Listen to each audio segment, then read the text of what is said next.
şəxsiyyətin formalaşmasında dedik 3 mehvər var. Birinci odur ki, vərasət etibarıyla, vərasət şərtdir ki, ata, ana, hansı atadan, hansı anadan, hansı tayfadan, hansı nəslin nümayəndəsidir ki, bəli, bir şəxsin ali bir şəxs olması üçün, bəli, formalaşması üçün, bəli, mehvər ilk əvvəl vərasətdir.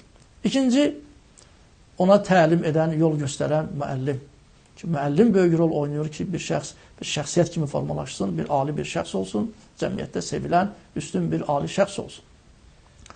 Və üçüncü amil, yəni mehvər ki, sadalayırıq, onu əhatə eləyən bir kəsi, əhatə eləyən mühit, kimləri görür, kimlərin əhatəsindədir, kimlərlə oturur edir, kimlərin sözün söhbətini eşidir ki, şəxsiyyətin formalaşmasında bu da böyük bir amildir ki, mühit.